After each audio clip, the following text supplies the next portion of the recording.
Get organized, even if you've tried and failed before.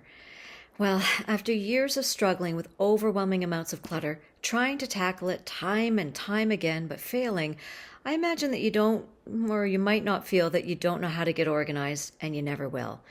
If this leaves you feeling frustrated and mad at yourself because you never feel done, and there's always a to-do list, then here's how I can help. Getting organized is a skill, which means it can be taught. You can learn how. I've taught many people how, both virtually and in home. The first step is to stop telling yourself that you're not good at it. Just because you grew up in a home that wasn't organized or you never were taught how doesn't mean it's too late. Next, prioritize the most important thing you need to get organized.